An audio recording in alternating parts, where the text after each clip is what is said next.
Deve começar já já. Foi. Bom, muito obrigada. Boa tarde a todos. Eu sou a Bianca, estudante da graduação em Ciências Sociais do IFISH.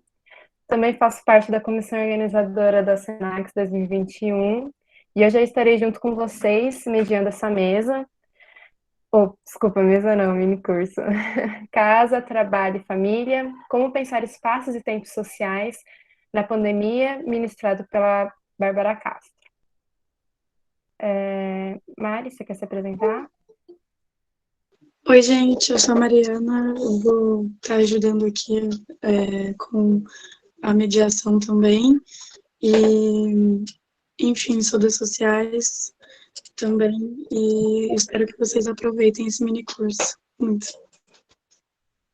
Um aviso que eu queria dar é que, sobre a lista de presença, nós da comissão iremos disponibilizá-la durante o evento, e a gente gostaria de lembrar a importância de assiná-la para a emissão de certificados. Agradeço desde já pelo interesse e presença de vocês e também a professora Bárbara por ter aceitado o convite da Semanax e estar conosco hoje. Por favor, Bárbara, você pode começar. Tá, joia. Bom, queria começar agradecendo a vocês. Eu vou falar os nomes de quem está aqui com a câmera aberta, que me contaram que são vocês que estão na organização, a Mariana, a Isadora, a Giovana, a Valentina e Bianca. Tem mais alguém, acho que a Carla, né, que está aqui na organização também. É sempre super trabalhoso organizar um evento, preparar a logística. Eu sei do trabalhão que vocês devem estar tendo e tiveram para organizar a Semanax, e parabenizo a vocês por manterem esse evento vivo, né, mesmo no contexto da pandemia, que coloca desafios adicionais. Então, também queria agradecer pelo convite para vir dar aqui o mini curso Casa, Trabalho e Família, como pensar espaço e tempos sociais na pandemia, e também agradecer aos inscritos e inscritas aqui no curso, e falar da minha felicidade, que é falar também para um público externo à Unicamp, né, que não necessariamente também está no curso de Ciências Sociais, a grande maioria que responde, a gente fez uma enquetezinha, vocês puderem ir respondendo ali também para a gente conhecer melhor o perfil de vocês, entender de onde vocês, qual a experiência, né, e trajetória de vocês. Estou vendo que tem bastante gente do ensino médio aqui também, que deve, a gente está funcionando quase como Unicamp Portas Abertas, acho, Semanax, hein? E queria, enfim, agradecer e me apresentar, né? Eu sou Bárbara Castro, sou professora do Departamento de Sociologia aqui da Unicamp, também estou como coordenadora da pós-graduação em Sociologia e da pós do IFISH, e meu tema de pesquisa, né, assim, nas ciências sociais, na sociologia, a gente acaba se especializando na nossa trajetória, né, enquanto pesquisadores e pesquisadoras. E minha trajetória de pesquisa eu fui afunilando, vamos dizer assim, para o tema gênero e trabalho, especialmente nos últimos tempos, vim investigando a questão de usos do tempo e flexibilidade do trabalho, né? Então, minha ideia, eu comecei a pesquisar o home office antes da pandemia, né? Então, tenho aí um acúmulo de pesquisa, com entrevistas, com dados quantitativos sobre esse tema, e durante a pandemia foi interessante ver como aquele mini laboratório que estava investigando eclodiu no meio das casas de tantas pessoas, né? Então, é um pouco sobre isso que eu vou falar aqui para vocês. Como é um mini curso, eu tenho um desafio imenso aqui, que é de trazer, pensei assim, como eu poderia elaborar, né? Então, eu pensei em trazer uma série de referências, né, assim, teóricas, que pensam sobre tempos sociais, que pensam sobre família, o espaço doméstico, que pensam sobre teletrabalho, mais especialmente a domicílio, que é o lugar mais localizado da minha pesquisa. Mas a ideia era fazer uma espécie de voo panorâmico sobre quais são os debates dentro da sociologia, né, que permitem com que a gente possa armar problemas de pesquisas distintos aqui, né, sobre a conjuntura que estamos vivendo, ou então que nos permitem compreender essa realidade de uma maneira mais, vamos dizer assim, cientificamente orientada, né, com bases em conceitos, numa estrutura de lógica de pensamento que a gente vem acumulando já há muito tempo dentro dos cânones da teoria social. Então, eu pensei nessas 3 unidades, em pensar uma primeira sessão, que aqui seria como uma conversa sobre tempos sociais, uma segunda sobre família e domesticidade, e uma terceira mais especificamente sobre o teletrabalho a domicílio, tá? Eu vou pedir para vocês, na medida em que tiverem dúvidas, questões, né, irem colocando ou aqui no chat, ou levantarem a mão também para fazer perguntas, sintam-se muito à vontade. É sempre interessante que vocês façam no momento em que estiver acontecendo, a despeito de que a gente vai deixar um final ali para uma conversa, né? Mas é legal que vocês também, na medida em que tem alguma dúvida, alguma questão, né, já possam ir fazendo ela na medida em que estiver fazendo a exposição. Então, sintam-se sempre à vontade para fazer intervenções enquanto eu estiver fazendo minha apresentação, tá bom? Como também vou tentar calibrar um pouco aqui a linguagem conceitual, fazendo algumas traduções, mediações aqui no meio do caminho, até para o público mais heterogêneo que temos aqui hoje. Mas aí qualquer dúvida que vocês tiverem também, vocês coloquem no chat ou levantem a mãozinha. Não sei se todo mundo sabe levantar a mãozinha no Google Meet, mas enfim, está aqui embaixo, né? Acho que nessa altura dos acontecimentos, a gente aprende que para mim, pelo menos, cada plataforma é um novo desafio de localizar as coisas, como elas funcionam. Então, se tem alguém aí que não usa o Google Meet, que é a plataforma que a gente usa aqui na Unicamp, é só ver aqui no pezinho da página uma mãozinha que fica ali levantada, tá bom? Então, bom, feitos os agradecimentos e o contexto um pouco, né, de quem eu sou, do lugar que eu estou falando, eu também, eu passo a fazer uma apresentação um pouco breve dessa sessão 1, o que estou chamando aqui de tempos sociais, né, mas já apontando para vocês qual que é a tese básica desse minicurso, que é um pouco a tese básica que venho trabalhando nas minhas pesquisas, né. A tese básica é que existe uma sobreposição de tempos e espaços sociais, né, então, não existe apenas uma temporalidade ou apenas uma espacialidade, né? Mas existem sobreposições de diferentes tempos e espaços sociais, né? Que organizam a dinâmica do trabalho produtivo, do trabalho pago e do trabalho reprodutivo, que é aquele vinculado à reprodução das condições de vida, né? O trabalho do cuidado, o trabalho doméstico e o trabalho não remunerado que as mulheres realizam, né? Só para dar uma pista do que seriam esses diferentes tempos sociais, eu vou desenvolver isso mais adiante, mas dizer, né, que por diferentes tempos sociais, estou pensando aqui no tempo, por exemplo, da produção, que é um tempo cronometrado, medido, né, é um tempo cronométrico, linear, com o tempo da vida, que é um tempo mais imprevisível, né, que a gente não necessariamente consegue medir, consegue mensurar, ou consegue costurar algum tipo de expectativa, né? Quer dizer, o tempo da reprodução, ele é um tempo que tem uma dinâmica distinta do tempo da produção, né? Tem uma economista feminista, de quem eu vou falar um pouquinho melhor mais adiante, a Cristina Carrasco, e tem também um sociólogo francês que se chama Marc Besson, que vão defender a ideia, inclusive, com essa imagem, né, de que o tempo da reprodução seria um tempo circular, né, porque ele se inicia e volta no mesmo ponto, né, o tempo do cuidado, as atividades do cuidado que a gente vai realizando, as atividades domésticas, elas não têm um começo, meio e fim, né, elas continuam, elas persistem, né, elas se repõem ao longo das nossas trajetórias cotidianas, né, seria distinto isso de um tempo cronológico, linear, tá?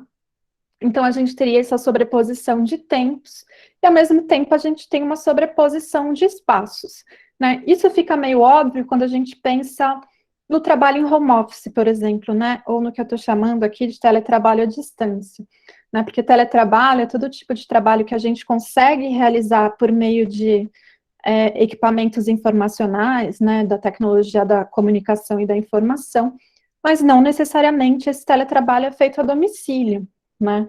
Esse teletrabalho pode ser feito no deslocamento do atendimento de um consultor para o seu cliente, por exemplo, né? Teletrabalho quer dizer que você não necessariamente, quer dizer que você não está realizando o seu trabalho na sede da empresa a qual você está alocado, né? Então, é uma mediação, né, um deslocamento do conteúdo do seu trabalho para outro lugar por meio desses equipamentos técnicos. E aí, tem o chamado de teletrabalho a domicílio, essa prática que a gente chama de categoria êmica, né, que é um pouco como as pessoas classificam ou dão nome, atribuem nome às suas atividades ou à sua compreensão de mundo, né, a gente tem usado muito essa palavra home office já há algum tempo, né, então home office a gente associa imediatamente a um tipo de trabalho que a gente pode fazer em casa, né, porque foi transportado da empresa, ou enfim, ou porque trabalha-se como freelancer, entrega-se isso para a sede, ou para uma empresa, ou para um cliente, tá? Sobreposição, então, de espaços fica um pouco mais óbvio quando a gente pensa em home office, porque ao mesmo tempo em que você está trabalhando para uma empresa ou para um cliente, se você é prestador de serviço, né, autônomo, você, ao mesmo tempo, está no espaço da sua casa. Então, é como se você estivesse ocupando 2 espaços sociais ao mesmo tempo, né? Mas isso não ficava tão óbvio antes assim, né? E aí a teoria de gênero tem uma feminista, de quem eu também vou falar mais adiante, que se chama Monique Hayuko, é uma socióloga francesa.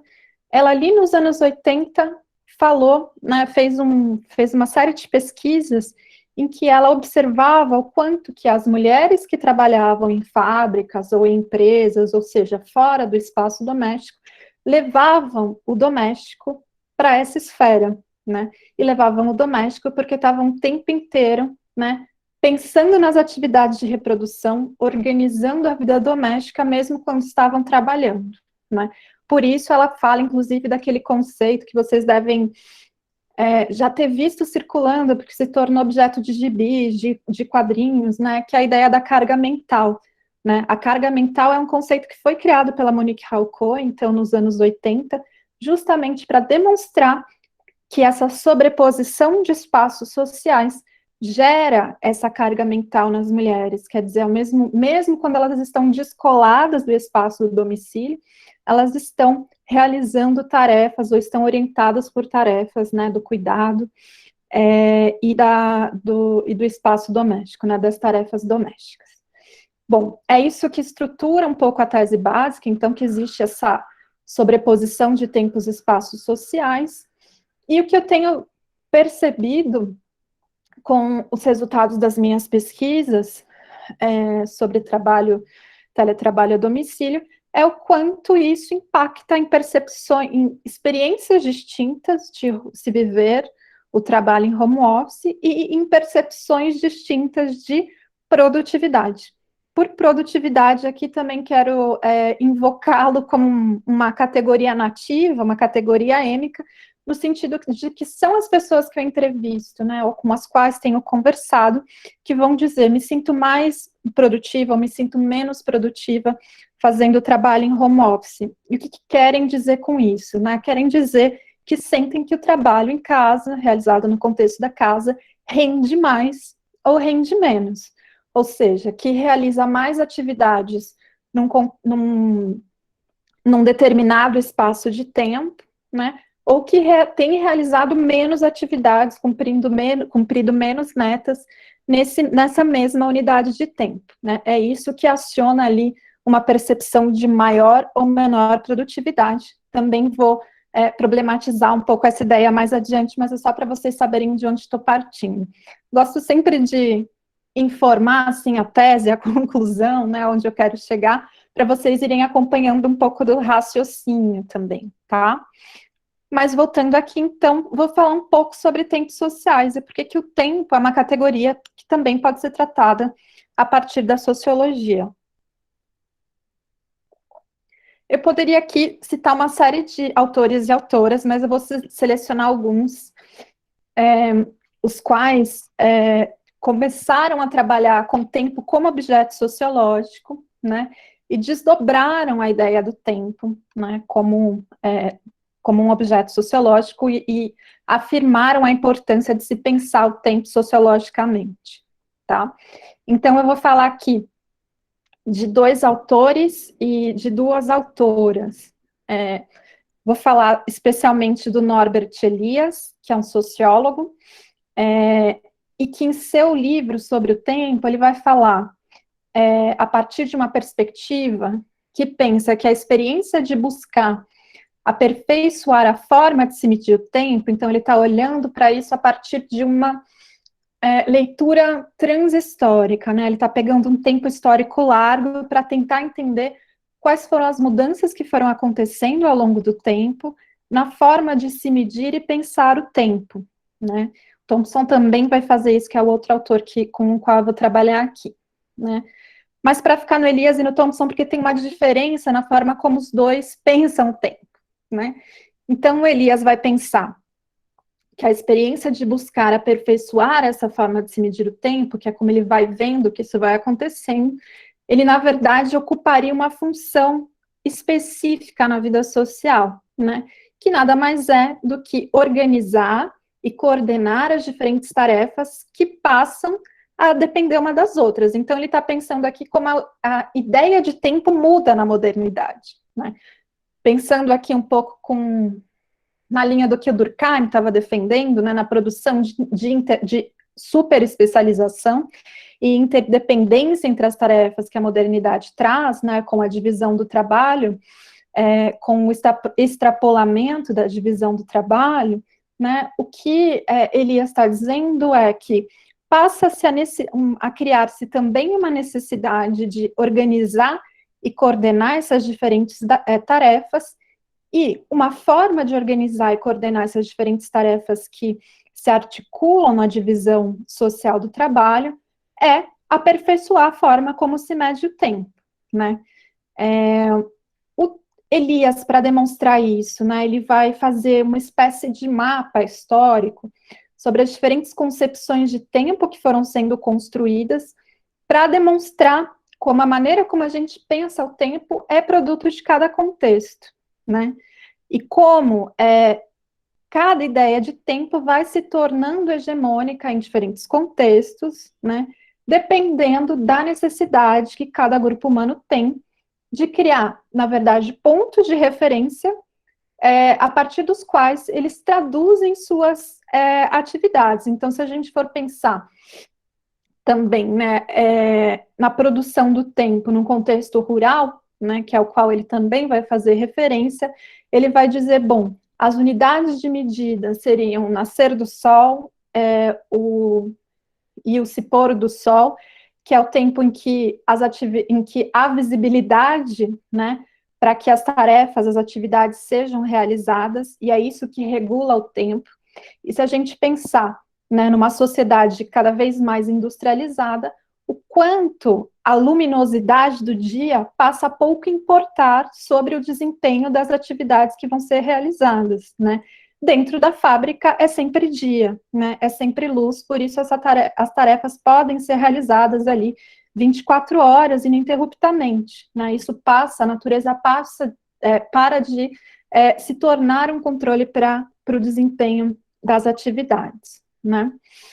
Então, no Elias, acho que o interessante a destacar é que, a despeito dele demonstrar, né, o quanto que o tempo passa, ele tem ele se desdobra a partir da transformação da vida material, né? Ele tem uma perspectiva bastante funcionalista, né? Quer dizer, a forma de se medir o tempo, a forma como a gente passa a medir o tempo, a entender o tempo, na verdade, vem de uma função, que é organizar e coordenar as diferentes tarefas e atividades que passam a se especializar e se diferenciar cada vez mais, né? E aí eu trago Thompson para mostrar como ele avança um pouco nessa direção, né? Tirando essa camada funcionalista e trazendo uma camada que é mais uma explicação histórico-culturalista, né? Que é bem o traço do Thompson, né? Ele vai pensar, portanto, esse autor na produção da ideia de tempo, ou das categorias que correspondem ao tempo, né? A partir da sua materialidade, ou seja, Edward Palmer Thompson. é mais conhecido como E.P. Thompson, escrevo aqui para vocês. É um historiador inglês, culturalista, marxista, materialista histórico, que vai pensar, então, na produção da ideia do tempo a partir da sua materialidade, ou seja, né, como é que se organizam as atividades da vida material, né, e como que, a partir disso, né, a gente constitui diferentes e distintas relações sociais que vão impactar na forma como a gente vê o tempo, né. Então, vejam que ele está partindo, né, de pensar como que o modo de produção se organiza, né, e a partir de pensar como o modo de produção se organiza, que ele vai pensar as mudanças culturais que vão acontecendo na sociedade, especialmente, mais especificamente, na sociedade inglesa, mas ele extravasa isso para pensar o capitalismo industrial, né, que extravasa a fronteira de Estado-nação, como todos sabemos, né. Bom, uma chave que vai servir só para falar de qual texto eu estou falando mais especificamente, é um capítulo que está em Costumes em Comum, vou anotar aqui no chat, que é um livrinho desse tamanho, do Thompson, no qual ele reúne uma série de artigos sobre história cultural do capitalismo inglês, da indústria, do processo de industrialização inglês, e ele vai tomar como ponto de partida para a investigação, né, para perseguir essa ideia da mudança da percepção de tempo, que, na verdade, a gente já começa a conversar com a noção de família, de casa, né, que anteriormente à industrialização, à Revolução Industrial, né, e a implementação do capitalismo industrial tal qual a gente conhece hoje, né, a mensuração do tempo, o ato de medir o tempo, se relacionava com processos familiares articulados ao ciclo do trabalho e às tarefas domésticas, né. Então, o que ele está falando aqui para a gente, né, que, ao contrário do que a gente vivencia numa sociedade hiperindustrializada, né, após a Revolução Industrial, em que a gente tem esse tempo cronométrico, que é relacionado à esfera, a uma forma de medir a quantidade de tempo, né, que um trabalhador, uma trabalhadora dedica a uma determinada tarefa, né, e que é alvo de disputa entre capital e trabalho o tempo inteiro, né, e aí só uma nota, né, para lembrar também que tempo é uma medida, é o equivalente, né, que vai permitir a comparação entre dois trabalhadores, né, o que permite a comparação do tipo de trabalho que a entrega entre dois trabalhadores deixa de ser, né, Marx vai dizer, a qualidade do trabalho passa a ser a quantidade de tempo investido, né, porque a ideia do modo de produção capitalista é que todos os trabalhadores, né, possam realizar o mesmo tipo de trabalho ao mesmo tempo, daí os processos de parcelização, né, que a gente assiste com o Taylorismo, Fordismo, e o tempo se torna a medida de valor desse trabalho, né? Então, isso é importante para a gente entender também porque que entender tempo é tão central para a sociologia, né? Entender o tempo, a construção do tempo é central para a teoria do valor marxista também, né? Mas voltando, o Thompson está dizendo aqui, né, que medir o tempo, então, entre as sociedades pré-industriais, né, ou, né, que vivenciam um modo de produção não centrado no modo de produção capitalista, é sempre relacionado com processos familiares articulados no ciclo do trabalho e nas tarefas domésticas, ou seja, não tem uma inseparabilidade entre o trabalho pago e o trabalho não pago, né, entre o trabalho produtivo e o trabalho reprodutivo, eles estão articulados o tempo inteiro. Tá? Então, essa noção é importante para a gente entender que, na verdade, o que a gente vivenciou foi uma transformação da forma como a gente vê o tempo dissociado das tarefas domésticas, né? Dissociando espaços sociais distintos, né? Então, a separação entre o espaço de trabalho remunerado e não remunerado também levou à produção de uma ideia de tempos sociais separados, organizados com lógicas distintas. Né? E é isso que vai levar a um clash, né, assim, desculpa, né, entre esses espaços e tempos sociais diferentes, que vão sempre se sobrepor, né? Eles são separáveis heuristicamente, mas eles não são separáveis necessariamente na prática cotidiana, né? Ainda que estejam em lugares diferentes e regidos por lógicas diferentes. Já dou exemplos de como isso funciona, tá? Bom, o Thompson, então, ele vai passar a relacionar o que ele chama de notação do tempo com as diferentes ocupações e atividades produtivas das pessoas, tá? E ele vai concluir que diferentes situações de trabalho e a relação que as pessoas estabelecem com os ritmos naturais vão criar diferentes notações do tempo, ou a gente poderia traduzir por diferentes percepções do tempo, tá? Além disso, ele vai dizer que se existe uma estrutura de mercado e administração de tarefas que é mínima, ou seja, uma racionalização do trabalho, das atividades, né, também haveria uma correspondente centralidade pelo tempo de relógio, né? Então, a partir do momento que se aciona um processo de racionalização, ou seja, de organização cada vez maior das tarefas, com uma administração científica pensando, né, qual a atividade que se inicia, a quem ela deve ser atribuída, né, que a realização, né, da mesa, do pé da mesa deve ser realizado por um trabalhador, enquanto a tampa da mesa deve ser realizada por outro trabalhador, por exemplo. Tudo isso tem que ser orquestrado, e para ser orquestrado, o tempo do relógio começa a ser cada vez mais central, né? Então, ele vai fazer uma separação. Já vou sair do tempo, tá, gente? Mas ele vai fazer uma separação heurística, obviamente, porque isso não quer dizer que o capitalismo tenha capturado todas as outras formas de viver tempos sociais, né? Mas ele vai tratar do que hegemonicamente passa a organizar a vida social, né? Até porque a produção do modo capitalista se torna o centro da organização da vida em sociedade, né? Então, ele vai dizer que a notação ou a percepção, a forma de experimentar o tempo em contextos rurais e domésticos, seria orientada pelas tarefas, né? Porque a notação do tempo em contextos rurais e domésticos vai ser organizado pelas necessidades que surgem no cotidiano, né? Por uma pouquíssima separação entre trabalho produtivo e o restante das outras relações sociais que estruturam aquele universo. Ele vai dizer pouca separação entre o trabalho e a vida. A gente poderia traduzir numa linguagem feminista pouca separação entre trabalho pago e não pago, entre trabalho remunerado e trabalho doméstico e de cuidados, né?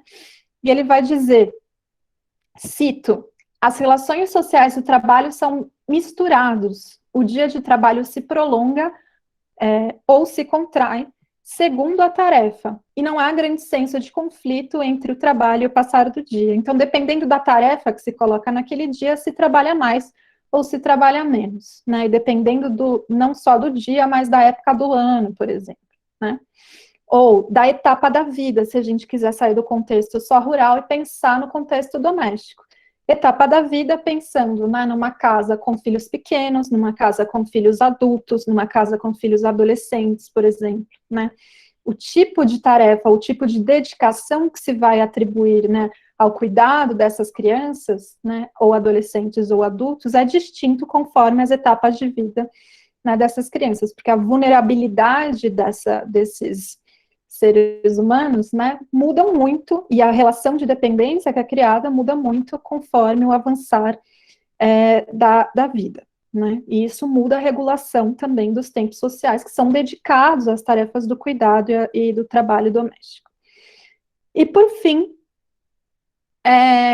a atitude em relação ao tempo é sempre uma atitude carente, ou majoritariamente carente de um senso de urgência, né, justamente porque se as tarefas são organizadas num tempo que muda muito, né, numa ideia de cumprir uma tarefa num dia que dura ali 12 horas, enquanto que no outro dia essa manutenção de uma tarefa vai durar 2 horas, por exemplo, ela prescinde, né, de uma ideia de senso de urgência, né, que é algo que é implementado, algo que passa a ser vivido mais hegemonicamente com o tempo cronométrico, que se torna o tempo a medida hegemônica no modo de produção capitalista, né?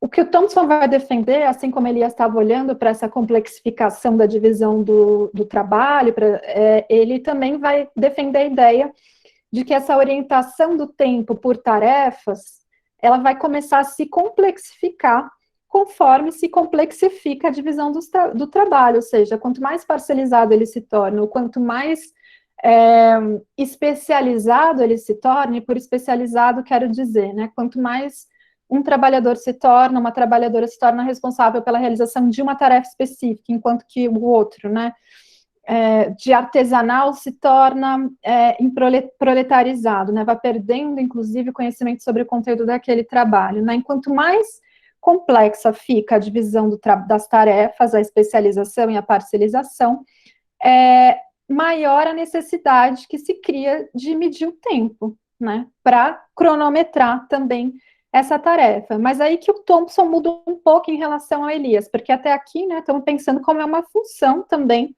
né, como medir o tempo seria uma função ou uma consequência da especialização e da interdependência. Mas o que o Thompson vai defender é que mais que o cumprimento de uma função, né, que visa atender aí a um atributo abstrato da formação da sociedade capitalista industrial, ao se alocar uma nova tarefa, né, ou a se organizar uma tarefa, na verdade, o que se opera, nesse processo de especialização, o que se opera é uma mudança nas relações sociais, né, se organiza a partir, né, dessa hiperespecialização uma nova disciplina do corpo desse trabalhador, dessa trabalhadora, né, é uma disciplina na relação empregador-empregado, que precisa, ou que clama, vamos dizer assim, a organização de novos instrumentos de controle, né? Então, no trabalho livre, ao contrário do trabalho servil, né, a disciplina na relação empregador-empregado vai ser a mensuração do tempo, tá? Então, nos documentos que o Thompson reúne, de uma série de fábricas, né, de debates no parlamento inglês, em debates nos jornais, ele vai perceber que, analisando isso historicamente, né, no largo prazo, ele vai perceber que, em princípio, essa regulação do tempo é feita por dia e complexidade da tarefa, tá? E um pouco parecendo com aquilo que era organizado anteriormente, ou que era organizado nos contextos de trabalho rural, em que doméstico e trabalho pago se confundiam, né? E não por hora ou por medida mais exata do tempo, que é como a gente faria hoje em dia, né? Então, ele fala como, por exemplo, aí eu separei uns exemplinhos, deixa eu achar aqui nas minhas anotações. Ele fala, por exemplo, que em 1725, em Lancashire, que é uma cidadezinha industrial da Inglaterra, as estimativas de remuneração eram medidas por trabalho por dia, do amanhecer até o crepúsculo, que era das 5 da manhã até as 7, 8 da noite. E de março a setembro, com 2 meia horas para beber, uma para almoçar e meia hora para dormir. Mais pausas que isso incluía, né? Então, ele está mostrando como que, no início do processo de industrialização, a medida do tempo era muito similar àquilo que era organizado no espaço rural, né? Era organizado do amanhecer ao crepúsculo, das 5 até as 7, 8 da noite, de março a setembro, que é o tempo da colheita e do plantio, com pausas para beber, para almoçar e para dormir, né? E mais pausas do que isso ao longo do dia, eles começaram a implantar um mecanismo de desconto, que era, não sei o equivalente disso hoje em dia, mas eles descontavam uma certa percentual ali do tempo de trabalho, quer dizer, do dia trabalhado.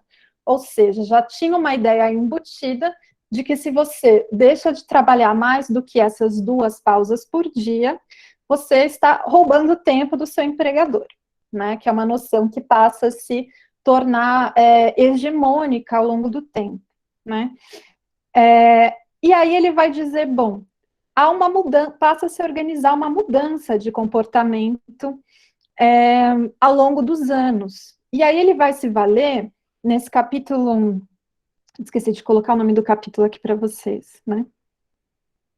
deixa eu colocar aqui no chat, que é o Tempo, Disciplina de Trabalho e Capitalismo Industrial, ele vai dizer, vai começar a observar uma mudança na maneira como os ingleses se relacionam com o tempo, por meio de uma outra série de documentações, que são as petições parlamentares, os artigos de articulistas em jornais, os arquivos de indústrias, produtos culturais como cantigas, canções, poesias, prosa, diários de industriais, diários de camponeses, e mostrando como que é uma mudança na percepção e na relação que eles estabeleciam com o tempo, que vai colocar como central o tempo cronológico. E aí tem uma parte muito bonita desse texto, que ele vai mostrando, inclusive, como o relógio, né, esse medidor que a gente tem, vai saindo, né, de algo que é um produto hiper caro, né, que eram aqueles relógios de chão que ficavam na casa da nobreza ou da burguesia em ascensão, e passa muito rapidamente a se tornar um objeto, né, e passa a se exigir, né, o mercado de regulação do tempo de trabalho nas indústrias passa a exigir, né, que existam mecanismos, vamos dizer assim, mais flexíveis de deslocamento, né, que não seja só um relógio que fica apenas num lugar, porque os inspetores de fábrica registravam o início e o fim do trabalho de cada trabalhador, inclusive as pausas que eles realizavam, e eles passam a usar o relógio de bolso como o objeto que mede e cronometra o tempo de cada um dos trabalhadores, até que chega um ponto, né, que o relógio passa a ser, inclusive, comprado, ser possível de ser comprado pelos próprios trabalhadores, para que eles possam controlar também o tempo que eles ficam dentro da fábrica, a partir do momento, né, ali no século XIX, principalmente, a partir do momento que as fábricas passam a exigir que eles trabalhem mais do que aquela hora, né, que era a hora do amanhecer e do se pôr do sol, tá? Bom, e aí vou falar então de 3 autoras e eu já vou fazendo a transição aqui para a gente falar do nosso tema central, mas é importante a gente entender de onde vem esse debate sobre tempo social e por que é importante pensar que ele, a maneira como a gente pensa o tempo hoje, ele foi construído social historicamente, né? Bom, tem um sociólogo francês que se chama Marc Bessin. Vou falar dele rapidinho, porque eu estou vendo aqui que eu já estou no avançar das horas. Mas o Marc Bessin é um sociólogo contemporâneo francês que defende a ideia de uma sociologia temporalista. Traduzo assim, né? Uma sociologia que pensa no tempo social. Ele tem, inclusive, uma revista super interessante que chama Tempos Sociais, traduzindo. E eu gosto muito do Marc Bessin porque ele traduz uma série de acúmulos de conhecimento, né, pensando que, partindo do princípio que tempo social essa ideia é bastante importante aqui para a gente, é constituído por e produz relações de poder, tá? Então, a forma como a gente pensa o tempo informa relações de poder, né? No caso, tempo cronométrico, né, e a medida que ele vai construindo ao longo da história, né, a maneira como ele vai sendo construído ao longo da história, nos importa para pensar relações de poder entre capital e trabalho, né? A disputa, inclusive, da gestão da jornada de trabalho, né, da duração, desculpa, da jornada de trabalho, diz muito a respeito, né, do tempo enquanto um instrumento recheado de relações de poder, né? A gente fala, quer dizer, tem uma frase do Marx que ele vai defender a ideia, né, de que a jornada de trabalho é o centro da luta entre capital e trabalho, né? A regulação da jornada de trabalho é o principal, sempre foi um dos principais eventos de construção e de luta da classe trabalhadora contra a classe capitalista, tá? Bom, a temporalidade, além de ser constituída por e produtora de relações de poder, ela também tem uma dimensão moral a qual a gente tem que se voltar. E essa ideia que eu gosto bastante aqui no Marc Bessin, né? Por quê? O que é essa dimensão moral dos tempos sociais, ou da maneira como a gente pensa a temporalidade? Porque a maneira como a gente pensa o tempo cria regras de sincronização da vida social, né? E ao criar regras de sincronização, né, é que ele está remetendo isso a essa dimensão moral, né? Se a gente desobedece essas regras de sincronização da vida social, quase numa linguagem durkheimiana, uma leitura durkheimiana, a gente vai encontrar dificuldades, a gente vai encontrar ali instrumentos de coerção para a gente se reintroduzir nessas normas de sincronização, né? Então, o Marc Bessin, também num artigo com uma socióloga que se chama Corinne Godard, que é uma colega dele que também pensa tempo social, vou colocar ela aqui. Depois eu passo toda essa bibliografia para as organizadoras e elas compartilham com... Opa! Fiz um copiar e colar errado. E elas compartilham com vocês, mas só para matar a curiosidade por enquanto. Marc Bessin e Corinne Godard. Eles vão pensar juntos, né, que é esse desafio da sincronização? Resumindo, o tempo cronológico, ou o tempo qualitativo e linear, que dá um quadro prático e universalista às nossas práticas sociais, né? E que foi historicamente racionalizado para aprimorar a produção. Ou seja, esse tempo cronológico, o tempo do relógio, que a gente consegue medir, né? E que a gente consegue estimar, quantificar, né? Ele é um quadro de referência universal a todas as práticas sociais. A gente sempre se remete a ele para se comunicar na vida em sociedade, né? E a função, tem uma perspectiva funcional aí, que é pensar o quanto ele foi historicamente pensado, aprimorado, para justamente aprimorar a produção, né?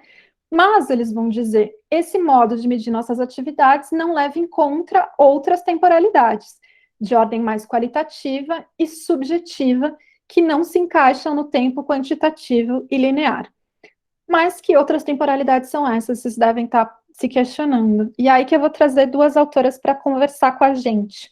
Uma é a Monique Rayuko, que já dei uma pista aqui no início, né? Falando, a partir de suas pesquisas, né, o quanto a gente vivencia diferentes tempos sociais, né, mesmo quando esses espaços e tempos estão heuristicamente separados, justamente pela responsabilização que as mulheres têm do trabalho dos cuidados e das tarefas domésticas, elas não deixam de desligar-se das tarefas domésticas e das tarefas do cuidados apenas porque estão num espaço isolado de suas casas, tá? Então, é isso que a Monique Rayuko encontra, né, entre as trabalhadoras industriais ali nos anos 80 na França. Para dar um exemplo contemporâneo, bom, desculpa, e é através disso, né, que ela vai criar, como reforço que já informei, o conceito de carga mental ou de sobrecarga emocional. Então, as mulheres com as quais ela conversava sempre se diziam muito cansadas, e elas estavam sempre exaustas porque elas não tinham a possibilidade, elas não tinham tempo livre sequer na cabeça delas, sabe? Não sei se isso fica claro para vocês, mas vou trazer uma imagem, acho que eu já posso trazer agora, na verdade, estava ali mais adiante, mas acho que ela é bastante ilustrativa.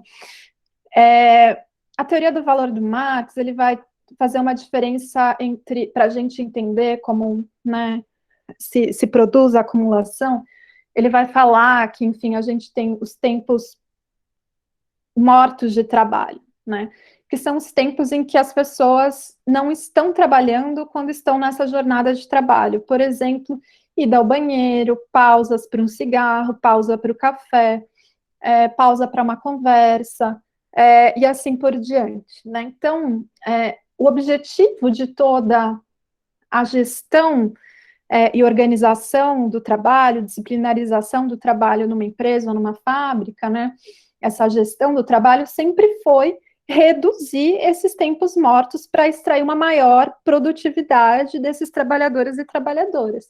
Então, pago 8 horas por dia e quero que seja 8 horas por dia, né? E não 7 horas e 40 se eu for cronometrar todas as pausas, e não 6 horas e 30 se eu for cronometrar exatamente todas as pausas. E tem uma série de estudos de gestão do trabalho que vão mostrar, por exemplo, como a própria organização do espaço do trabalho é voltada, muitas vezes, a fazer com que esse trabalhador faça poucas pausas, né?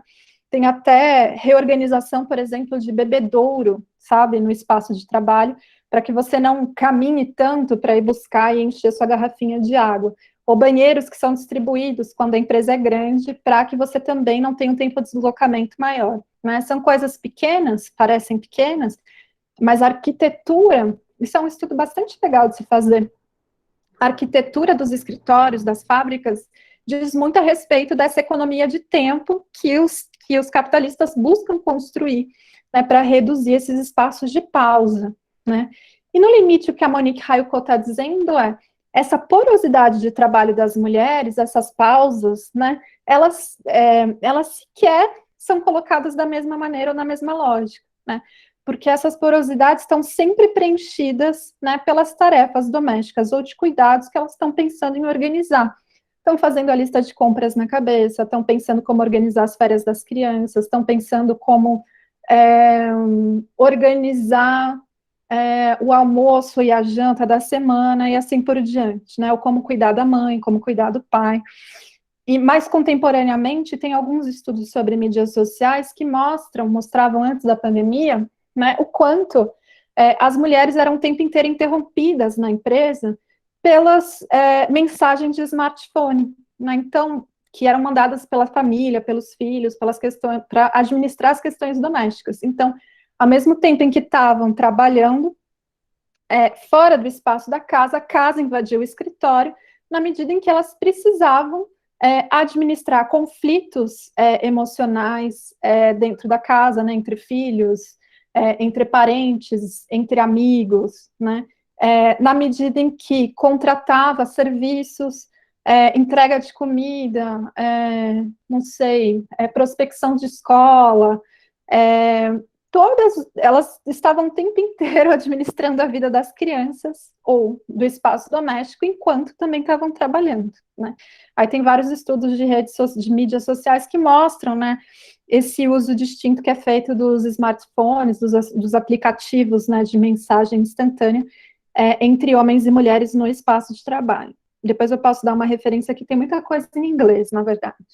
Bom, então a gente tem a Monique Hayeko e tem uma outra socióloga que eu gosto muito, mas que é americana, norte-americana, que se chama Arlie Rothschild. E a Arlie Rothschild tem um livro que é do fim da década de 90, que se chama The Time Bind, que é assim, quando o trabalho se torna casa e quando a casa se torna trabalho. E aí a Rothschild, ela vai investigar um grupo de trabalhadores e trabalhadoras empregados em uma empresa norte-americana que ganhou diversos prêmios sobre ser a melhor empresa para se trabalhar, para ter equilíbrio trabalho-família.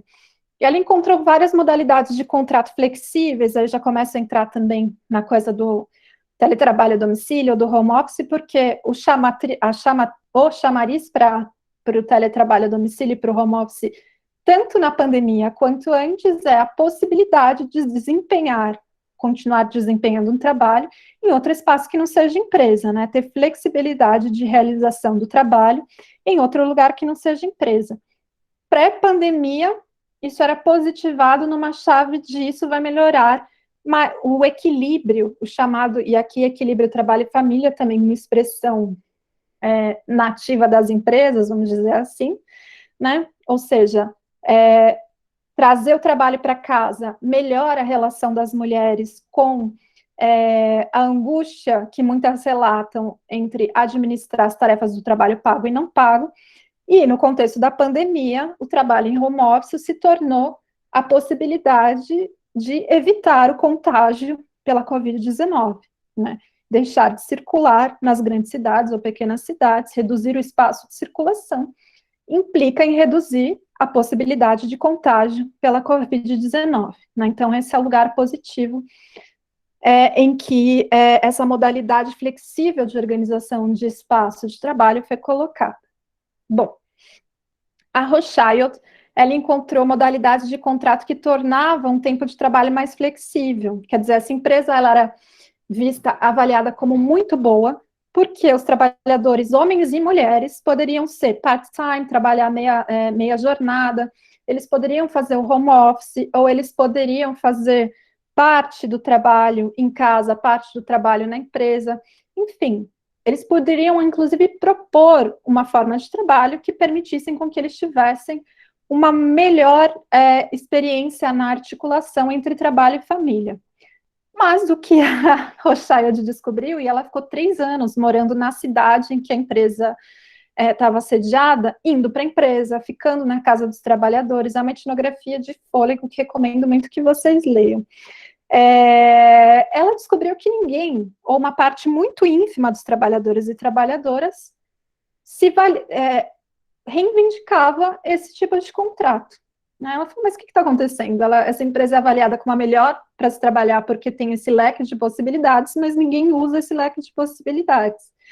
E aí, o que ela descobre? Que, no fim das contas, os contratos de trabalho, ou essas modalidades de trabalho, não queriam dizer que esses trabalhadores só trabalhariam naquele momento específico, né? Seja no part-time, seja no momento em que está definido para trabalhar em casa. Mas isso queria dizer que esses trabalhadores se tornavam, ou deveriam estar, cada vez mais disponíveis para a empresa, né, 24 horas por dia, 7 dias por semana, para atender as ligações e as respostas dos e-mails que a gerência sempre mandava, né? E aí, com isso, esses trabalhadores e trabalhadoras preferiam, na verdade, trabalhar numa jornada de trabalho que era bater chamada, né, bater o cartão. Hoje em dia a gente não tem mais isso, mas estou aqui numa turma de jovens e jovenzinhos, mas bater o cartão é porque a gente chegava na empresa ou na fábrica e as pessoas anotavam a hora que você chegou, né, e depois você, quando saía, também colocava o cartão de ponto e esse cartão anotava a hora que você saiu, né, então o tempo era registrado, assim como o software faz, né, o software faz bater cartão, né, você conecta no software da empresa, ele registra a hora que você entrou, começou a trabalhar, as pausas que teve, uma forma muito mais sofisticada e muito mais controlada, né, desse tempo de trabalho, inclusive. Bom, então, os trabalhadores e trabalhadoras preferiam trabalhar com um controle de horas maior na empresa, justamente porque diziam, bom, eu vou lá, faço tudo e aí eu consigo ir para casa sem levar o trabalho para casa. Caso contrário, eu estou trabalhando o tempo inteiro para a empresa e conciliando isso com o tempo da família, né? E aí, o que ela encontra entre as poucas pessoas que fazem essas jornadas, esses contratos flexíveis, essas jornadas de tempo flexíveis? Ela encontra que, na verdade, para adequar a disponibilidade total que elas dão à empresa, quer dizer, estar disponível em tempo quase integral para responder e-mail, para atender ligação, né, e para dar conta de uma série de demandas que iam aparecendo, elas passam a fazer o quê? A transformar o tempo da família e o tempo doméstico num tempo cronológico, num tempo cronométrico, ou seja, tem um outro exemplo que pode ser um pouco dinossáurico demais, mas tem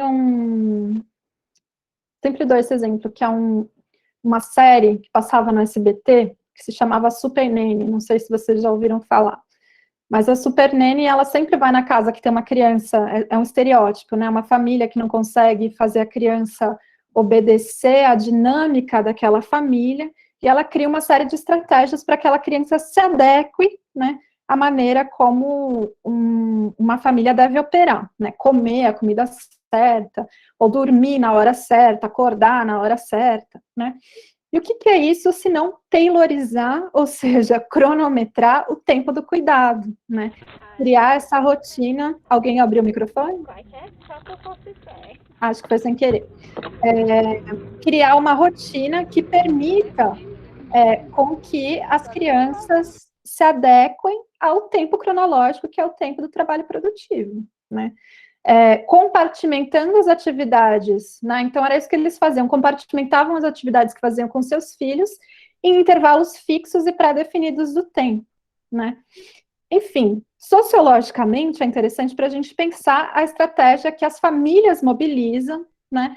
Já que as atividades da reprodução não têm necessariamente um período de tempo pré-definido e previsível, né? As tarefas relacionadas ao cuidado, mas elas passam a ter um esforço de tradução em tarefas que ocupariam aí um tempo mais cronológico para, de novo, se a gente voltar para o Marc Besset, a definição que ele faz, né, para pensar essas regras de sincronização da vida social, né? Então, quando a gente tem um tempo de trabalho flexível, o que a gente cria é um esforço inconstante, não, é um esforço constante de sincronizar as diferentes tarefas, né? E não necessariamente a gente consegue combinar isso com todas as pessoas que compõem o espaço doméstico. Vou me remeter, então, aqui à questão do espaço doméstico, né? Só citar a Cristina Carrasco rapidinho antes de entrar para a questão do doméstico. Então, falei da Monique Hayeko, da Ali Rothschild, e aí vou falar um pouquinho da Cristina Carrasco. Eu vou aqui mais 10 minutinhos, tá, meninas? Para vocês não ficarem preocupadas com o extravasamento do tempo. A Cristina Carrasco, ela vai falar, né, que ela vai defender a partir dessas, para resumir bastante o argumento dela, né, ela parte desse mesmo pressuposto que tem uma assincronia entre o tempo de trabalho, o tempo da produção, da reprodução, ou o tempo livre, né, mas ela adiciona uma camada interessante de análise, que é pensar que a escassez do tempo livre deveria ser pensada como uma medida de desigualdade de gênero, né? Ou seja, lembra esses exemplos que eu dei ali da Monique Hayeko, ela falando quanto que as mulheres não preenchiam toda aquela porosidade do tempo de trabalho morto com a projeção, inclusive, das tarefas domésticas e de cuidado, né? Agora, pensem isso no trabalho realizado dentro de casa, quando as pessoas estão fazendo home office, né? As entrevistas que eu fazia, inclusive pré-pandemia, de mulheres que trabalhavam nessa modalidade, era assim: trabalho, deixo o computador ligado enquanto eu estou picando a cebola. Ou então, no intervalo entre uma reunião e outra, eu coloco a máquina para lavar. Ou, enfim, enquanto estou em reunião, desligo a câmera e o microfone e ajudo meu filho a fazer lição de casa, ou acalmo uma crise de choro, ou amamento, né? Então, percebam quanto de tarefas que elas não estão realizando ao mesmo tempo, né? O que leva tanto ao cansaço, né, a carga mental a qual a Monique Hayeko fez referência, a dupla jornada, né, da qual a Ali Rothschild tratou num livro bem anterior a esse que expus aqui para vocês, mas também existe uma escassez de tempo livre, não é nem um tempo de descanso, porque o tempo de descanso são as horas que você vai dormir, né? Mas a escassez de tempo livre, ela é uma medida de desigualdade porque ela impede o investimento que a gente faz em quaisquer outras atividades da vida, que inclusive numa sociedade que é medida, né, pela curricularização, né, das atividades que a gente realiza, impede inclusive a progressão dessas mulheres nas suas carreiras, porque elas não têm tempo sequer para imaginar, né, se elas querem fazer um curso de inglês, um curso de espanhol, se querem cursar uma universidade, se querem fazer um curso qualquer, se querem ir a um museu, a uma biblioteca, ou apreciar a natureza, ou aprender a desenhar, né? Elas não têm possibilidade, né, conforme vão acumulando essa série de tarefas, de ter tempo livre, que é o tempo da imaginação, né, o tempo de se dedicar, inclusive, ao que agora está muito em voga de se falar, mas tem que se tomar cuidado com a conceituação sociológica, o que também tem sido divulgado em termos mercadológicos, que é o cuidado de si, né?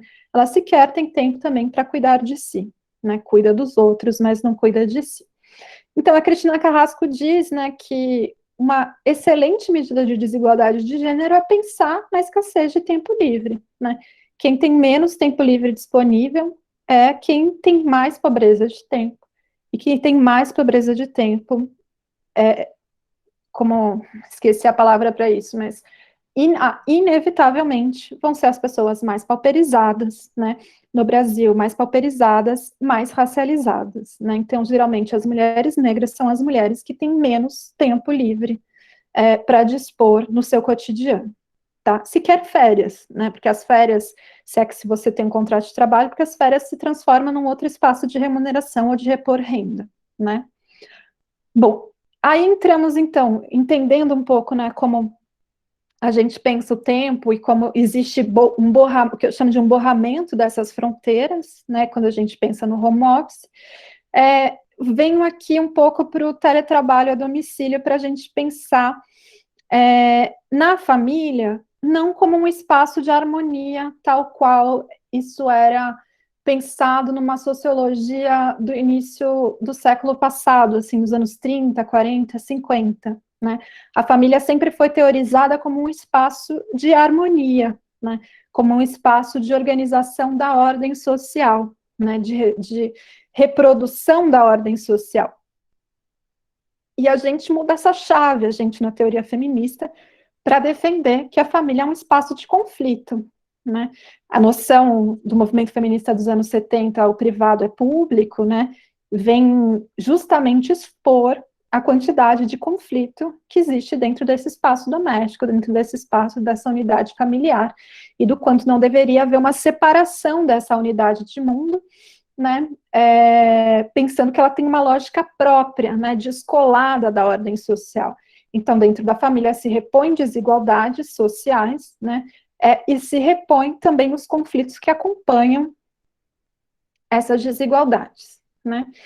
E aí, para não me estender muito, para a gente ter um espaço aqui para conversa, que acho que o legal aqui também depois vocês falarem um pouco dos exemplos, vivências que vocês têm percebido, só para dizer que quando a gente olha para o teletrabalho a domicílio, ou para o home office, a gente vê o quanto ele produz sobreposições entre diferentes espaços e tempos sociais, né? E o quanto isso, na verdade, é revelador, né? Pensando sociologicamente, o que isso quer dizer?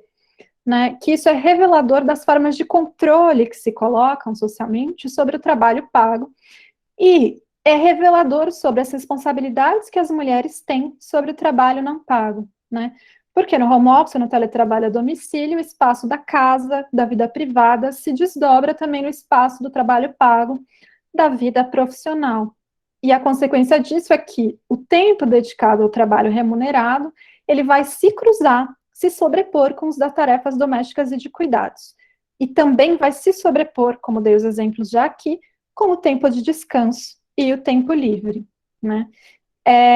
E aí, para dizer para vocês que, enfim, quando a gente analisa a família como espaço de conflito, é importante levar a sério, né, também, uma ideia de que quando a gente olha para o doméstico, quando a gente olha para o espaço da família, é muito importante que a gente trate a família a partir desse lugar de estranhamento, né? Estranhar aquilo que é familiar, o que é cotidiano, é uma prática que a gente deve desempenhar enquanto sociólogos, enquanto cientistas sociais, né?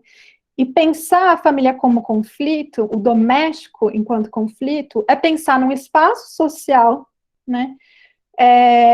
Que invoco aqui a Sueli Cox, que é uma professora aposentada do Departamento de Antropologia, e tem um livro belíssimo que se chama Mulher, Mulheres. Escrevo aqui o nome dela, que é resultado da tese de doutorado dela, dos anos 70, em que ela faz uma etnografia belíssima sobre empregadas domésticas, trabalhadoras domésticas, entrevistando tanto as trabalhadoras domésticas quanto as patroas das empregadas domésticas. Ela vive nas casas, né, observando como as relações de trabalho se constituem, como os espaços são sociais são estruturados dentro dessas casas, enfim, como os limites vão se construindo ali naquele cotidiano e como existe uma racialização das tarefas também. É um livro belíssimo, é da editora da Unicamp, foi publicado pela editora da Unicamp, recomendaria muito que vocês buscassem. Tem alguns artigos que dá para encontrar online. Bom, mas voltando aqui para o que estava conversando com vocês, né, por que eu trouxe a Sueli?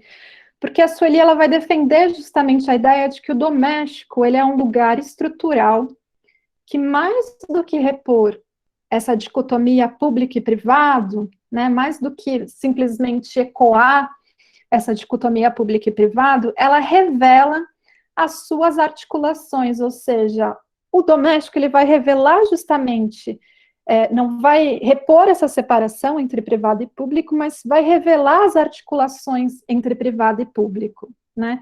E vai demonstrar como a organização familiar e afetiva se articulam com as desigualdades de classe e as hierarquias sociais, né?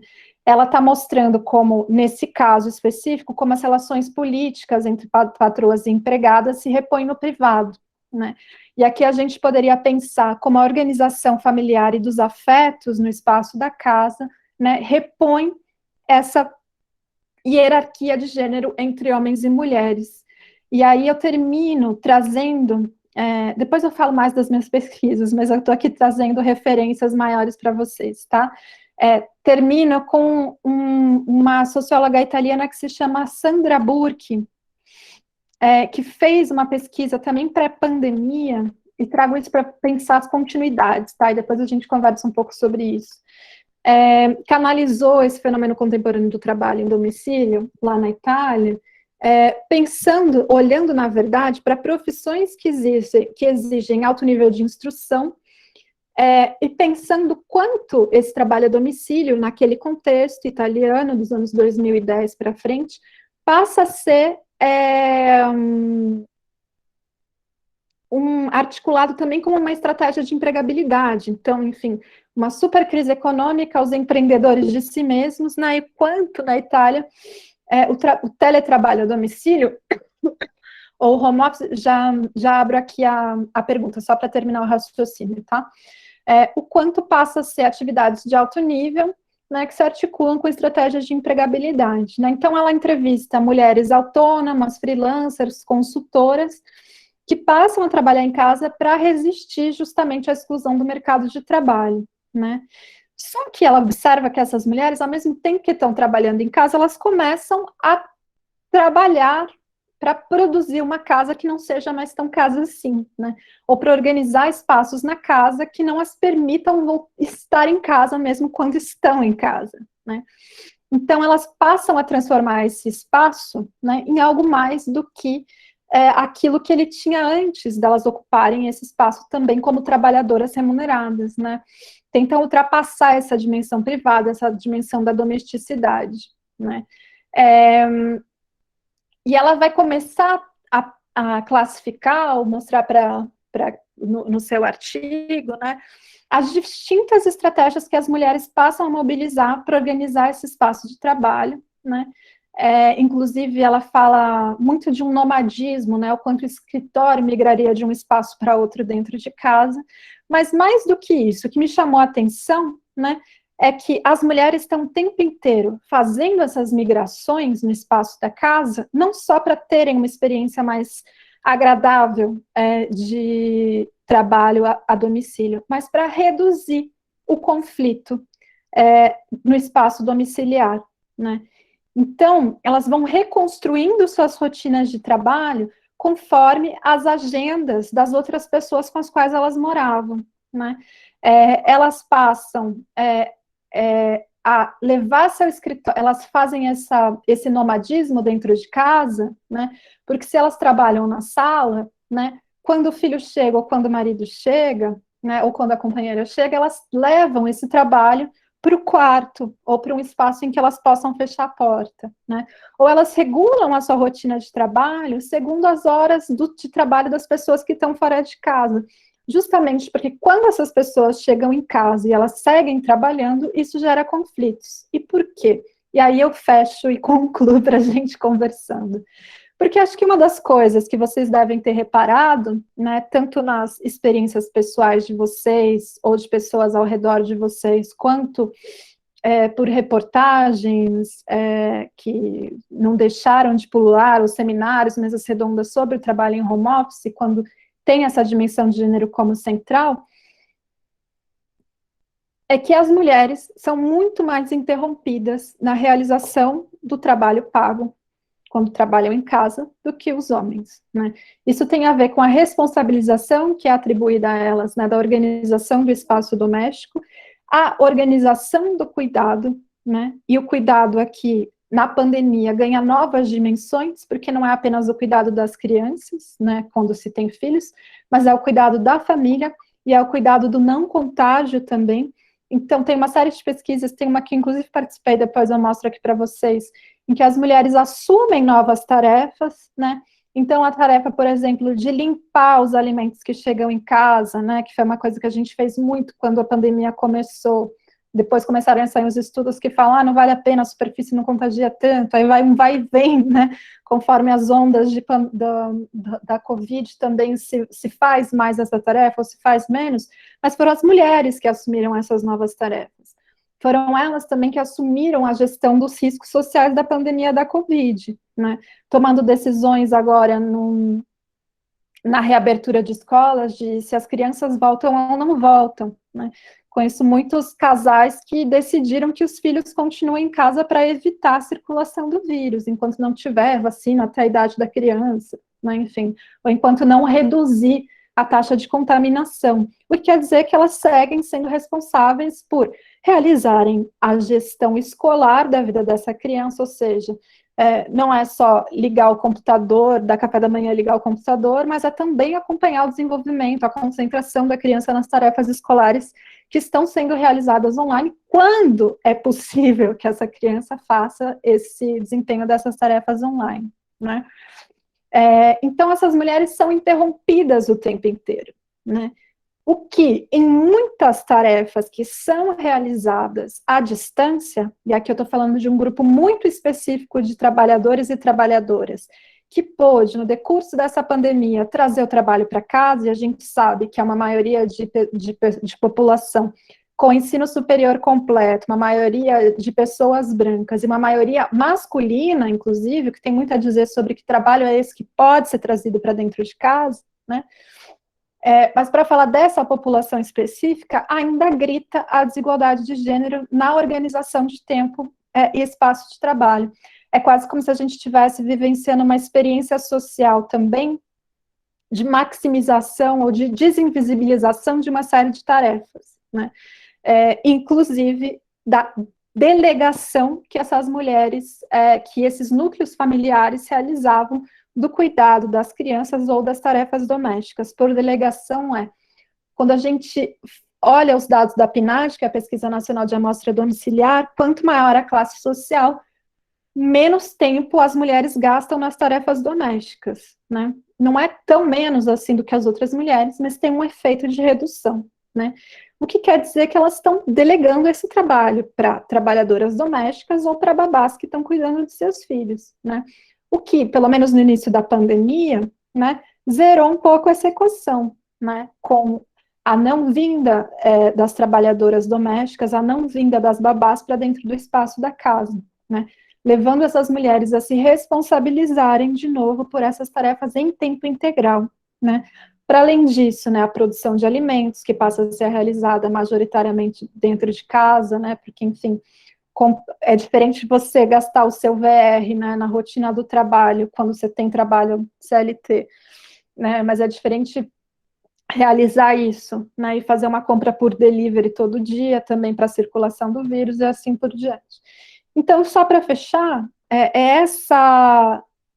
essas interrupções que vão sendo mobilizadas ao longo do dia e que se potencializam quando dois espaços sociais estão sobrepostos no mesmo lugar, né, que é o lugar da casa, quando a casa vira trabalho, né, isso explicita esses momentos de interrupções, né, interrupções essas que são muito menos relatadas pelos homens, né, que trabalham em home office no contexto da pandemia ou até antes da pandemia, né, o que leva os homens a dizerem, eu estou muito mais produtivo trabalhando em home office, me sinto muito mais produtivo, enquanto muitas das mulheres dizem, eu nunca estive tão cansada, nunca me senti tão improdutiva, porque eu sinto que eu nem trabalho, nem cuido dos filhos, nem cuido da casa, né?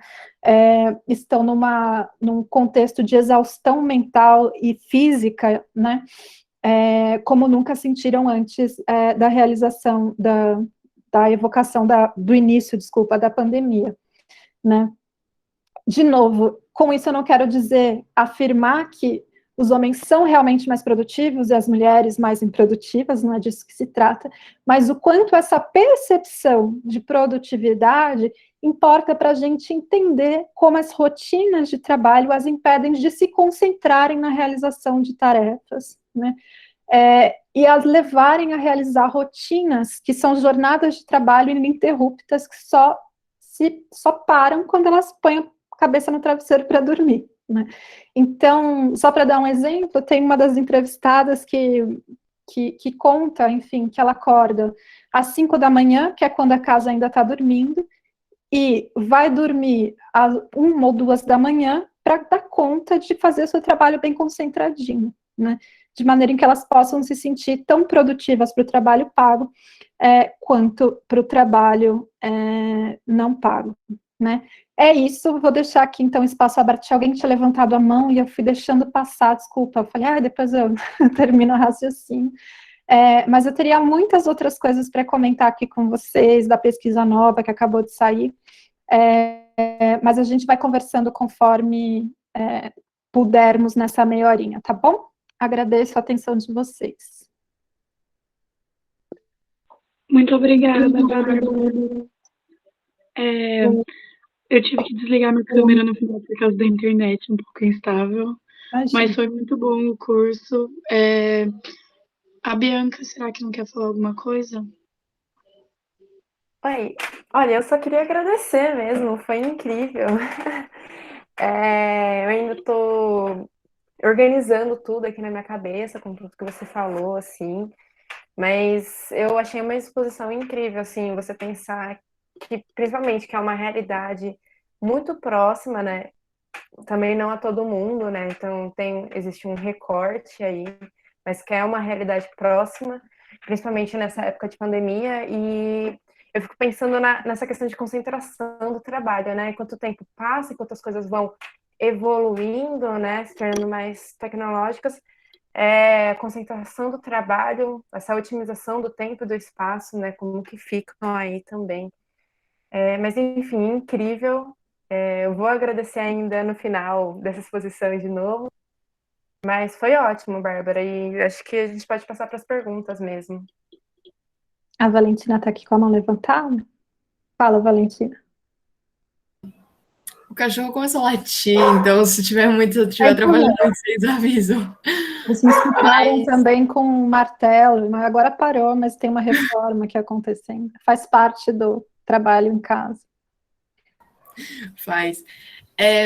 Uma coisa que eu estava pensando, assim, e que ficou um pouco no começo, assim, da sua exposição, no que diz respeito à especialização mesmo do trabalho, assim, sabe? Porque a gente viu uma super especialização, assim, e a divisão do trabalho, e, enfim, tudo isso que você trouxe. E uma coisa que eu percebi na pandemia, enfim, se a gente pensa no avanço da internet, né, do TikTok, da TikTokização, sei lá, das profissões, alguma coisa assim nesse sentido.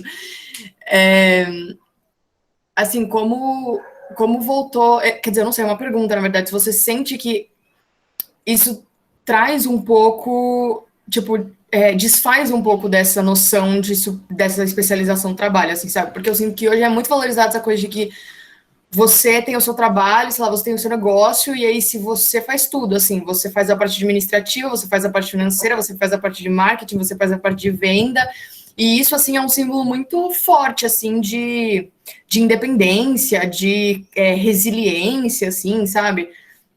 Eu senti isso muito forte agora na pandemia, e eu fiquei pensando muito nisso, em questão se de alguma maneira a gente está vendo essa especialização do trabalho que a gente tinha antes, quando a gente talvez não tinha uma sobreposição tão forte desses espaços, se a gente está vendo isso se desfazer, assim. Acho que é isso, acho que eu consegui organizar. Não, entendi. É uma ótima pergunta. Eu vou começar falando, acho que para quem não conhece o debate de sociologia do trabalho, a gente sempre fala do Taylorismo-Fordismo, que é esse movimento de gerenciamento científico do trabalho, em que se parceliza completamente as tarefas, né? O Taylor, ele era um engenheiro de produção, que ia nas fábricas do pai tentar otimizar o tempo, então ele ficava ali medindo os gestos dos trabalhadores nas fábricas, né? Enfim, tem um exemplo clássico ali, que ele pega um trabalhador e fica medindo o tempo que ele leva para levar a tora de madeira de um lugar para o outro, e ele faz um estudo dos movimentos do corpo desse trabalhador, reduz esses movimentos e com isso reduz o tempo que ele levava para deslocar a tora de madeira de um lugar para o outro, né? Ele só consegue fazer isso porque esse trabalhador está concentrado unicamente nessa tarefa, né? Mas ali nos anos 60, nos anos 70, começam a 70, né? Começam a eclodir também insatisfações, obviamente, dos trabalhadores, né? Dizendo a gente não aguenta mais ser um autômato da indústria, né? Do trabalho, a gente não aguenta mais não ser parte disso, de não entender qual é o objetivo do trabalho, não entender o que a gente está fazendo num todo dentro dessa fábrica, dentro dessa indústria, dentro dessa empresa, né? E junto com isso muito ali no norte da Itália, né, em que se passam a fazer conselhos de fábricas, gestões autogestionárias, muito vinculadas também, muitas vezes vinculadas às empresas. Então, as empresas começam, para reduzir o conflito de trabalho, a trazer os trabalhadores para esse lugar de, tá bom, então vocês agora vão ajudar a gente a pensar como trabalhar melhor, como produzir esse produto melhor, né? Começam a se formar ali à luz do que o Japão também estava desenvolvendo na Segunda Guerra, mas por conta de uma necessidade econômica, né? Quer dizer, o Japão sai arrasado da Segunda Guerra, aí tem um outro engenheiro de produção, Taiichi Ohno, que é o engenheiro da Toyota, que vai pensar como usar o mesmo trabalhador para fazer diferentes tarefas todas ao mesmo tempo, né? Que é a chamada polivalência, né?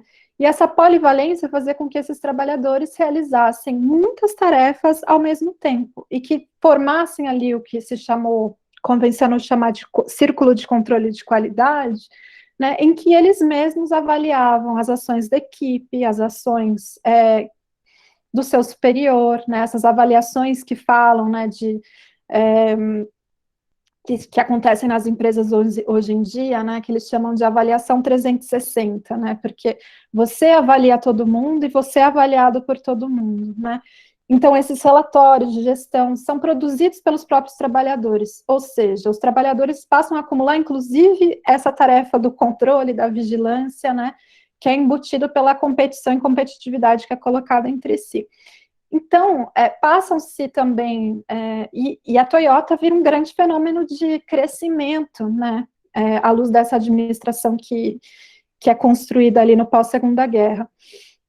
E as empresas, indústrias ocidentais, de olho nessa pujança administrativa da Toyota, vamos dizer assim, passam a adotar essas mesmas técnicas. Então, essa ideia da polivalência, ela não é necessariamente nova, mas o que eu acho que você destaca, e que, assim, vale muito, tô de olho para ver se ninguém faz uma pesquisa sobre isso, inclusive, né, é o quanto ela se torna, ou tem se tornado visível, numa outra dimensão, inclusive, né, como a gente está num contexto de viração do trabalho, né, numa crise do mercado de trabalho gigantesca, né, em que, inclusive agora, uma parte da classe trabalhadora que eventualmente permanecia vinculada a relações de trabalho, né, que são as pessoas mais escolarizadas, né, com ensino superior completo, até essa parcela da população trabalhadora se encontra desempregada e entra na lógica da viração, que sempre foi constitutiva do nosso mercado de trabalho brasileiro, né? O que é a lógica da viração? Justamente o virar-se, né? Quer dizer, ter que o tempo inteiro buscar uma forma de empregabilidade para possuir renda, para reproduzir sua própria vida. É fazer um cafezinho na saída do metrô com bolo, né? É vender alguma coisa ali dentro do metrô, dentro do ônibus, cantar, ou fazer qualquer tipo de atividade, né, que permita com que essa pessoa tenha alguma renda entrando. E esse espaço do Instagram, do TikTok, é um negócio fenomenal, né, dos digital influencers, porque é tão fluido, né, ou se construi-se a partir de uma fluidez que é muito interessante, né, e que sobrepõe, acho que é isso, a Valentina falou disso, né, mas que sobrepõe uma dimensão, que é a dimensão pessoal, a algo que seria a dimensão profissional, né, então, na verdade, você está vendendo um estilo de vida, você está vendendo, né, a sua personalidade para captar seguidores que vão se traduzir em recursos, né, sejam eles, enquanto intelectuais, recursos, né, para vender livros ou para dar palestras, né, porque isso também está presente no mundo acadêmico, né, seja isso no mundo aí das celebridades, né, para se tornarem garotas e garotos propagandas de diversas marcas, né, para captarem, para se vender, se produzirem e se venderem enquanto marca, né. Então, eu acho que aí tem um achado muito interessante de como essas novas tecnologias permitem, né, com que os próprios sujeitos se transformem e transformem sua própria vida e subjetividade em mercadoria, gerenciando, inclusive, as informações, né, criando estilos de vida e gerenciando as informações sobre si para isso. Mas eu só adicionaria essa camada, né, que a polivalência não é necessariamente uma novidade, né, ela está posta nessa relação, mas ela já é constitutiva de uma forma de transformações das relações de trabalho, né, responsabilizando os trabalhadores, inclusive pela gestão e vigilância de si mesmo, dos seus projetos. Mas estou louca para ver pesquisas sobre Instagramers, TikTokers e mercado de trabalho. Tem um pessoal da antropologia que já está começando a olhar para isso. Não sei se tem outras perguntas, por enquanto não, mas então vou mostrar uns dados, enquanto aquelas que quer ocupar o tempo inteiro, né? Posso? Falar de coisas que não fui falando, aí se vocês quiserem ir comentando.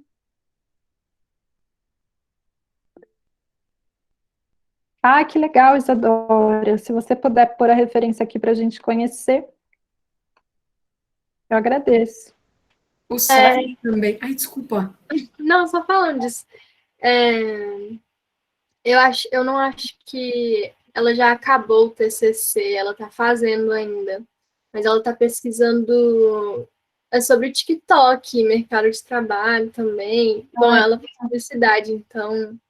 Mas é bem legal, tipo, ela se tornou uma TikToker, ela tem muitos seguidores, e foi tudo, assim, a partir da pesquisa dela. Ela está fazendo uma pesquisa ela mesma, né?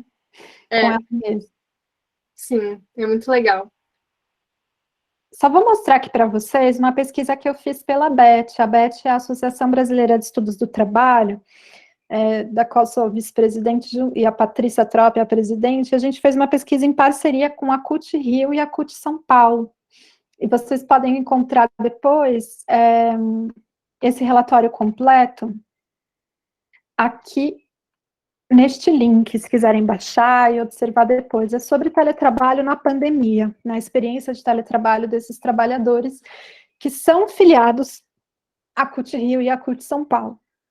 Mas só para mostrar, assim, numericamente, né, a gente está falando aqui, fiquei falando aqui de uma forma muito abstrata e quis trazer uns números para vocês. E me lembre depois de falar da PNAD também, tá? Mas aqui queria mostrar para vocês, né, que no resultado da pesquisa, a gente perguntou para as pessoas, aqui é tudo percepção, né, quantos dias da semana elas trabalhavam antes e depois da pandemia, né, então o azulzinho claro é antes e o azulzinho escuro depois. E aqui a gente está olhando mulheres e homens em geral, né, e a gente percebe que as pessoas que trabalhavam 5 dias por semana, que é o mais tradicional de desenho de distribuição na jornada, né, caiu a participação de pessoas que trabalhavam 5 dias da semana, mas não é que reduziu a jornada, aumentou, né, então estendeu para 6 dias e 7 dias, né, aumentou em 30% aqui, 30 pontos percentuais, desculpa, né, a quantidade de pessoas que passou a trabalhar 6 e 7 dias por semana. E aí, quando a gente compara homens e mulheres, claro, entre os homens também teve um aumento aqui de 6 dias por semana e 7 dias por semana, cerca de 8 pontos percentuais, mas quando a gente olha... Opa, cadê as mulheres? Aqui. Quando a gente olha para as mulheres, né? Estava olhando para o lugar errado, era aqui, ó, o geral. Perdão, gente. Quando a gente olha para o geral, a gente vê que aumentou, caiu de 89 para 72, e essa diferença, ela foi distribuída em 6 e 7 dias por semana. Era São Paulo e Rio, por isso que está essa comparação, mas é bastante próximo ao padrão. Quando a gente olha para as mulheres, cai 20%, cai 21 pontos percentuais, eles se redistribuem ali para 6 dias por semana, né? Quer dizer, as mulheres 31% das mulheres passaram a trabalhar, que responderam esse questionário, passaram a trabalhar entre 6 e 7 dias por semana, enquanto entre os homens essa diferença é menor, é da ordem de 8%, né, que estendeu a jornada para 5, 6 dias 6 e 7 dias da semana. O que isso quer dizer à luz de tudo isso que a gente conversou anteriormente, né? Que justamente por terem suas jornadas de trabalho mais interrompidas, né, as mulheres acabam levando o trabalho para outros dias da semana para darem conta das tarefas que elas não deram nos 5 dias em que esse trabalho deveria se desenvolver, né? E quando a gente olha para os homens, a gente percebe o quanto eles têm um controle maior da realização do trabalho dentro do tempo em que ele deveria ser realizado, né? E aí tem outro dado aqui, deixa eu mostrar para vocês, que acho que pode ser interessante para a gente pensar também nas nossas... Vocês vão ver que tem uma série de gráficos aqui, né? Quando a gente olha, a gente fez uma pergunta sobre as tarefas que eles realizaram. Peraí que eu já estou... Deixa eu olhar aqui do outro lado, que é mais fácil, no guia geral. Aqui. Arranjos, trabalho e família, né? A gente foi fazendo perguntas para as mulheres e para os homens sobre avaliação de aspectos de trabalho, e aí vocês notam, né, que equilíbrio trabalho e família, ter maior flexibilidade de horários de trabalho e qualidade de vida, são os itens que eles responderam que mudou para melhor na pandemia, né, levando o trabalho para casa. Mas, quando a gente olha entre os aspectos que mais melhoraram e mais pioraram, e compara homens e mulheres, as mulheres azulzinho claro, os homens azulzinho escuro, a gente vê que mais homens dizem tenho menos interrupção, né? Quer dizer, melhorou a interrupção, então eles têm menos interrupção, então é 8% a mais que diz isso, e 55% contra esse 45% das mulheres que dizem que melhorou a produtividade, né? E quando a gente olha para o que piorou entre eles e elas, né? Mais mulheres, que é o azulzinho claro, vão dizer que piorou o equilíbrio entre trabalho e família, mais mulheres do que isso aqui é fantástico, né? 60% contra 23% vão dizer que piorou a qualidade de vida, né? E 44% contra 30% vão dizer que piorou as interrupções na execução das tarefas de trabalho, né? Então, para a gente pensar o quanto isso apareceu nas respostas. E aí, só uma outra coisa que acho que pode ser interessante mostrar aqui para vocês, aqui é a mesma coisa, só que para o Rio de Janeiro. Só para mostrar como as pesquisas estão referendando, né, esses achados, ou de onde eu estou trazendo essas discussões que podem parecer mais abstratas, né. Isso aqui é fundamental, eu tinha até pensado em começar o minicurso perguntando isso para vocês, né. Bom, vou fazer aqui uma enquete rapidinha, então, que aí a gente conversa, uma outra enquete, ó. Ixi, como eu faço? Ah, tá aqui. Vocês têm, e aí já vou falando, né? Vocês têm um espaço isolado em casa, quer dizer, que só vocês usam para estudar e ou trabalhar? Vocês têm que compartilhar esse espaço. Vou fazer uma simples, que é de sim e não, só para ver o que aparece aqui. Lançar. Bom, como vocês estão vendo aqui pela resposta, né, tanto do Rio quanto em São Paulo, desses dois conjuntos de respostas, né, 0 pessoas têm um espaço isolado do restante da casa para trabalhar, né. 9% divide com outras pessoas um espaço isolado, quer dizer, tem um escritório, mas está dividindo com o companheiro, ou dividindo com o filho, assim por diante, né. E o restante não tem espaço isolado, né. Eu entrevistei muitas mulheres que trabalhavam onde? Na mesa de jantar, o que é bastante significativo desse lugar de trabalho, né, na mesa de jantar, olhando tudo o que está acontecendo, dando conta de tudo que está acontecendo, né.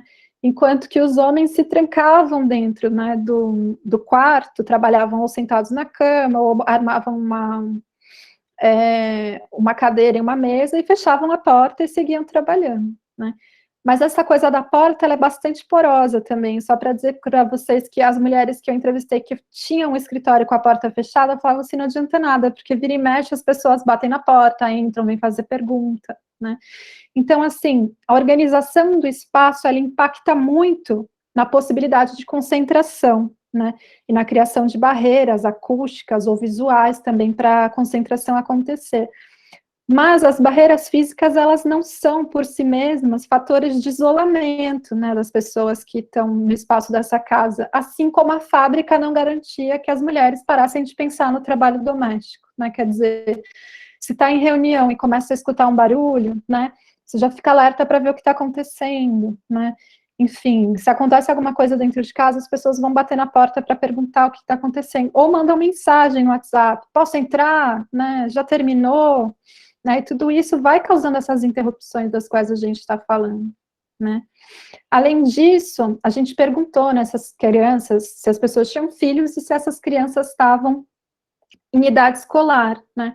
E quando a gente viu as respostas entre homens e mulheres seguem no azul clarinho, né, e perguntou, bom, então, quando você está fazendo seu trabalho remoto e você tem essa criança que está numa idade escolar, quem que cuida dessa criança? Quem que acompanha essa criança, né? 40% das mulheres disse eu mesma contra 29% dos homens, né? Quer dizer, tem uma diferença muito grande, né, da responsabilidade, que também aparece aqui, né? Enquanto realizo trabalho remoto, meus filhos ficam com outra pessoa em nossa casa. 26% dos homens responderam isso contra 13% das mulheres, né? Enfim, a gente tinha algumas perguntas aqui bem interessantes também sobre a frequência de realização das tarefas domésticas antes, durante e depois da pandemia. E aqui que aparece, né, que eu falei para vocês, essas tarefas novas, né, como a limpeza de compras e alimentos, né, que não fazia, esse azulzão escuro não fazia, mas agora faz, né. Então, é a tarefa que aparece, né, ou enfim, o que nunca fez antes e que começa a fazer com a pandemia também, que é auxiliar os filhos na tarefa de casa, né, isso aparece como tendência tanto no Rio quanto em São Paulo, né. Então, é muito interessante a gente pensar, né, que a carga de trabalho doméstico, ela aumenta entre as mulheres, né. 7 em cada 10 respondentes já realizavam trabalho de limpeza em casa e cozinhar, né, ou isso aumenta durante a pandemia, né, 2 em cada 10 mulheres passam a fazer esse trabalho na pandemia, o que é aquilo que eu estava falando para vocês, né, uma pista para pensar o quanto esse modelo de delegação, delegar essa tarefa para outra mulher, também cai por terra nesse momento e volta a ser uma sobrecarga de trabalho para essa mulher que antes delegava esse trabalho, né. Tem outros dados super interessantes, depois eu deixei aqui o link disponível para quem quiser ver, mas eu acho que o que conversa mais diretamente, né, com aquilo que a gente discutiu hoje, né, são essas tarefas, né, que pedem ou que levam à interrupção também da jornada de trabalho, né, que é o cuidado de parentes e familiares, trocar fralda no caso de ter bebês, colocar a criança para dormir, né, auxiliar os filhos na realização das tarefas escolares, que era realizada majoritariamente, declaradamente pelas mulheres, né. A única tarefa que elas não realizam majoritariamente é levar o lixo. Esses são os companheiros, quando se está numa relação monogâmica, heterossexual, são os companheiros que declaram fazer, né. Isso corrobora muitos dos achados da PNAD, tá? PNAD é a Pesquisa Nacional de Amostra Domiciliar, que quando teve um questionário de uso do tempo, teve uma medida, na verdade, um projeto piloto que buscava medir, né, os usos do tempo entre homens e mulheres nacionalmente, por amostra, o que se encontrou, né, quando a gente dava nome às tarefas, que era assim, né, os homens respondiam, sim, realizamos tarefas domésticas, aí aumentou proporcionalmente, assim, quando mudava a pergunta, né, aumentou proporcionalmente o número de homens que falava sim, né, para a realização de tarefas domésticas. eles realizam menos horas por semana do que as mulheres, esse é um dado que nunca muda, né? Tem uma diferença de pelo menos 20 horas semanais da dedicação de tarefas domésticas entre homens e mulheres, mas quando, nessa pesquisa piloto, que não foi incorporada como parte do questionário, tá? Foi só em 2009 que foi realizada, mas quando a gente fez essa pesquisa piloto, e ela era assim, fracionada em era um diário mesmo, né, porque é muito difícil medir tempo social, mas era um diário em que a cada 15 minutos a pessoa anotava o que fez, onde fez, quanto tempo gastou e com quem fez, né, então, a cada 15 minutos você informa, estou, sei lá, preparando a janta, com quem? Sozinha, ou enfim, na minha própria casa, ou estou corrigindo os trabalhos dos alunos, né? Cada uma das tarefas que eram realizadas eram anotadas nesse diário de usos do tempo e depois traduzidas em códigos, mas é uma pesquisa hiper cara e super difícil quando eu falo a gente, as feministas não conseguiram convencer o governo a incorporar isso ali no questionário oficial do IBGE, ou ter uma segunda rodada. Mas só para dizer para vocês, né, que a maioria dos homens dizia, sim, me dedico a atividades domésticas. Aí perguntava, mas cozinha? Não. Limpa a casa? Não. Faz não sei o quê? Não. E aí, quando aparecia, leva o lixo ou faz reparos domésticos, aí era tipo 90%. Então, essa dimensão do trabalho doméstico, ela entrava em atividades muito pontuais, que não acontecem todas as horas da semana, né, todos os dias da semana. Então, isso é muito interessante também para a gente pensar o conteúdo das tarefas domésticas e o quanto ela pode levar ou não à sobreposição de outras tarefas que estão sendo realizadas no cotidiano, né? O lixo você pode ter uma hora marcada para levar, sei lá, 6 horas da tarde a cada 2 dias, né? Ou a cada 3 dias. Os reparos são quando aparece alguma coisa para se reparar.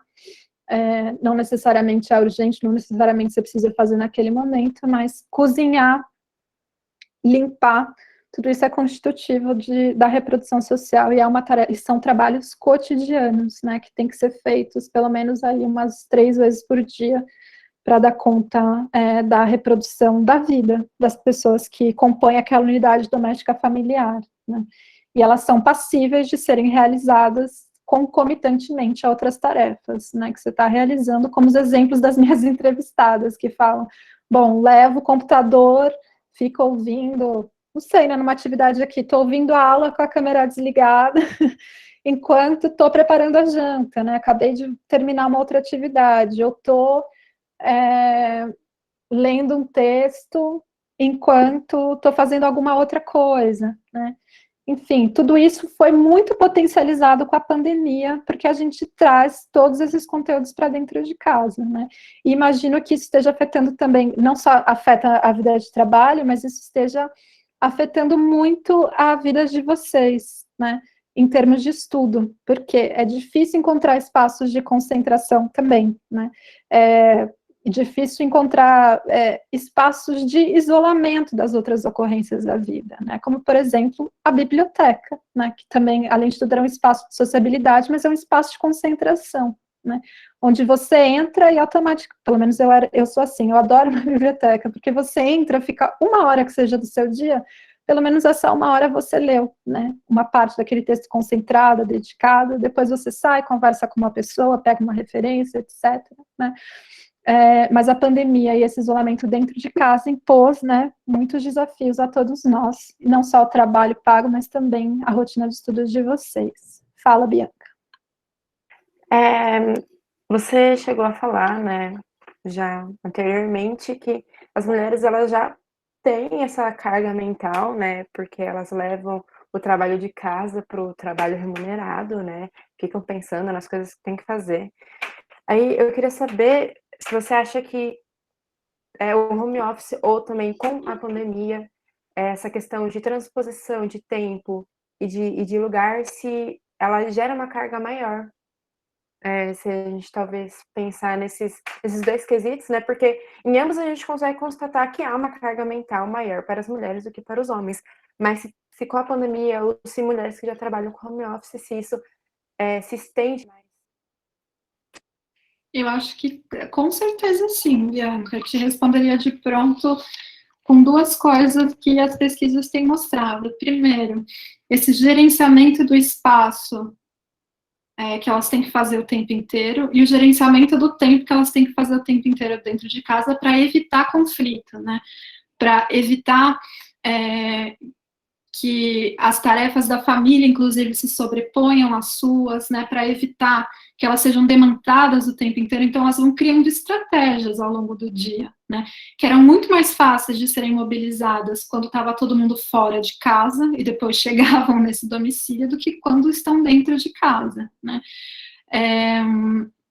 Então, acho que com certeza sim, porque essa exaustão excessiva, ela vem desse lugar de que são elas que estão o tempo inteiro gerenciando a redução dos conflitos, né?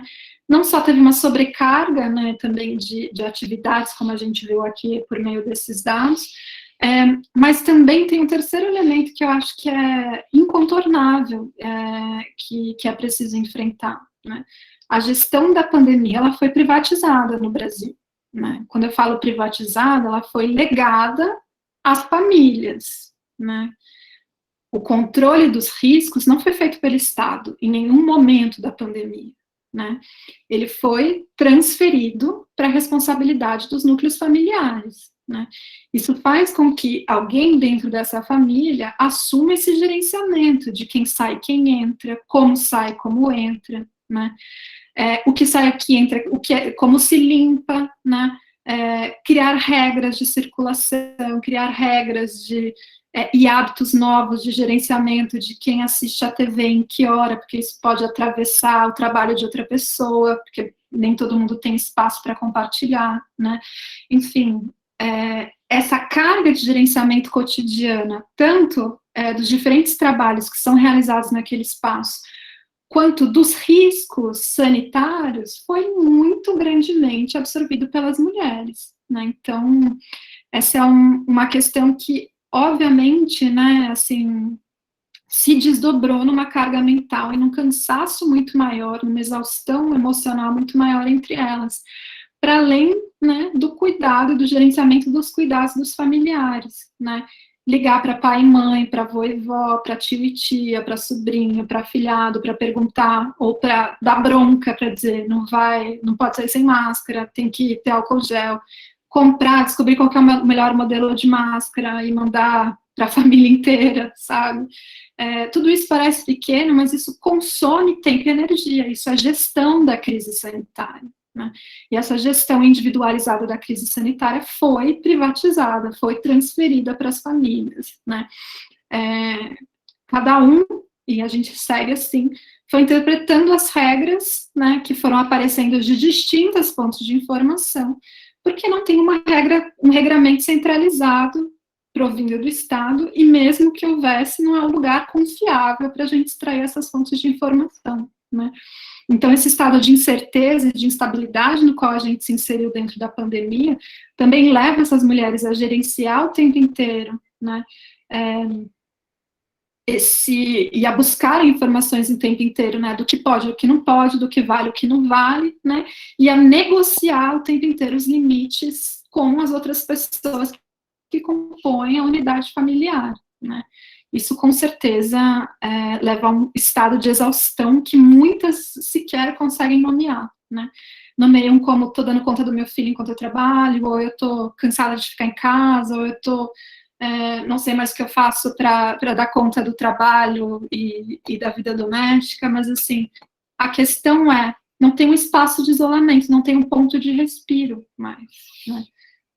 Não tem sequer, né, não teve durante muito tempo sequer uma saída para dar uma voltinha, né, para ficar isolada dos problemas, né. E eu conto uma história de uma entrevistada que diz que começou a usar como estratégia fingir que estava tomando banho para descansar um pouco. Então, ela ligava o chuveiro, sentava na privada e tirava um cochilo, ou escutava uma música, ou lia um livro, para ter um espaço de descanso dentro da rotina familiar. né? Então, ela falou, eu comecei a tomar 3 banhos por dia, todo mundo falava, nossa, mas está em casa, não, eu preciso para me desestressar, etc. Mas assim, eram pausas daquela vida que ela não conseguia desligar, achava de todo mundo interferindo no cotidiano dela, né? Então, para a gente pensar também quais foram as estratégias que a gente não deve ter criado, inventado, né, ao longo do tempo. Só para dizer aqui, né, que a enquete, 23 pessoas responderam, a maioria diz que não tem espaço isolado para trabalhar e estudar dentro de casa, né? Imaginar quais são as consequências disso, né? Seja a TV ligada ou a voz de outra reunião, porque às vezes, né, tem outra pessoa fazendo reunião ou falando, e o quanto a gente vai criando anteninhas, assim, também, né, para, enfim, ver, começa o Jornal Nacional, começa a falar alguma coisa da CPI, a gente, nossa, vou prestar atenção, ou deixa a Globo News ligada na CPI enquanto está estudando, e tô falando da CPI porque tem muita gente vidrada na CPI, né? E assiste um pedaço enquanto está fazendo uma parte do trabalho, ou então cozinhando, limpando, levando o cachorro para passear, lavando roupa, recolhendo roupa, né? Levando lixo, fazendo todas essas tarefas domésticas, seja na unidade familiar, seja na convivência numa república, né? Mas as tarefas são divididas, né? E no fim das contas, para dar conta dessa tarefa da reprodução, vocês sabem muito bem que dividir tarefa leva a conflito, né? E acho que o papel sempre que a Sandra Burke mostra é o quanto as mulheres também fazem o gerenciamento desse conflito, né? Muitas vezes gerencia o conflito incorporando até mais tarefas para evitar, né, o desgaste, o cansaço de ter que discutir todo dia sobre quem vai lavar a louça, quem vai cozinhar, quem vai fazer não sei o quê, né? Já vai fazendo, congela, enfim, vai criando essas estratégias. Mas acho que era, sim, se vocês deixarem, eu fico falando aqui até 7 da noite, tá? Então, já Tenha deu vontade. 6 horas já, e aí, eu não sei, eu ia pedir se alguém talvez tivesse alguma pergunta ainda, quisesse aproveitar agora para a gente já ir encerrando, se quiser também ter uma fala final, para a gente encerrar, que já deu 6 horas, por favor, senão a gente vai ficando por aqui mesmo. Eu só queria agradecer mais uma vez a vocês, dizer que depois eu me responsabilizo, então, a reunir essa bibliografia que eu fiquei fazendo referência aqui, mando para as mulheres da organização, e quem tiver interesse pode pegar com elas. E obrigada pelo convite mais uma vez, para mim é sempre um prazer conversar sobre temas de pesquisa, aprofundar as reflexões. Espero encontrá-los e encontrá-las por aí nos cursos, nas palestras, nas mesas redondas, e quem sabe ano que vem em algumas atividades presenciais também, né? Mas agradeço. Bom, Bárbara, então acho que a gente vai ficando por aqui mesmo. Queria agradecer muito a sua presença, essa exposição foi ótima, além de esclarecedora, você tocou em vários pontos que tá muito presente, assim, na pandemia. Então, assim, foi maravilhosa, muito obrigada por essa exposição, foi muito rica. O pessoal também aqui, a gente tá vendo nos comentários que o pessoal gostou. Então, agradecer a sua presença e agradecer a todos que ficaram por aqui. Obrigada, gente. E aí, Semanax ainda tá rolando, viu? Temos 2 semanas aí, a gente tá só no comecinho. E, por favor, eu só vou relembrar de novo a lista de presença. A gente mandou aí no chat, e se alguém não respondeu ainda ela, vai lá, por favor, viu? Então é isso, gente. Obrigadão.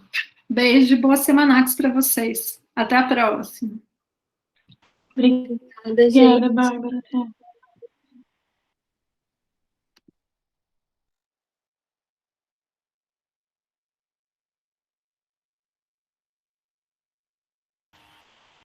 É isso, gente. Valeu.